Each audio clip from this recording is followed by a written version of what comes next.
Kerala nurses midwives council തിരഞ്ഞെടുപ്പ് 2024 ഇലക്ഷന്റെ ഭാഗമായിട്ട് KNMC registration ഉള്ളതുകൊണ്ട് എനിക്കും ഒരു പോസ്റ്റൽ ബാലറ്റ് കിട്ടി. ഈ ഒരു എൻവലപ്പ് ഓപ്പൺ ചെയ്ത് കഴിയുമ്പോൾ ഇതിനുള്ളിൽ ഒരു വോട്ടിംഗ് പേപ്പർ കവർ, അതിനുള്ളിൽ നമുക്കൊരു വോട്ടിംഗ് പേപ്പർ കാണാം.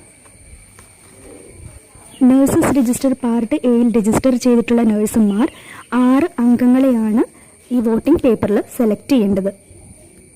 ഫസ്റ്റ് കൊടുത്തിരിക്കുന്നത് നഴ്സസ് ജനറലിൽ കാൻഡിഡേറ്റ്സിൻ്റെ 3 പേരെ സെലക്ട് ചെയ്തിട്ട് അവരുടെ പേരിന് നേരെ ഇൻറ്റു മാർക്ക് ചെയ്യുക. അതിന് തൊട്ട് താഴെ വരുന്നത് trained nurses association of India. അതിലുള്ള നഴ്സുമാരുടെ 4 പേരുടെ പേരിൽ ഒരാളെ സെലക്ട് ചെയ്തിട്ട് അവരുടെ പേരിന് നേരെ ഇൻറ്റു മാർക്ക് ചെയ്യുക.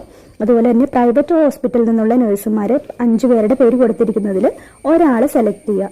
മിഡ്വൈസ് 4 കാൻഡിഡേറ്റ്സിൽ നിന്നും ഒരാളെ സെലക്ട് ചെയ്ത് റൈറ്റ് സൈഡിലെ കോളത്തിൽ ഇൻറ്റു മാർക്ക് ചെയ്യുക. വോട്ടിംഗ് പേപ്പർ കവറിനുള്ളിലാക്കി സ്റ്റിക്ക് ചെയ്യുക.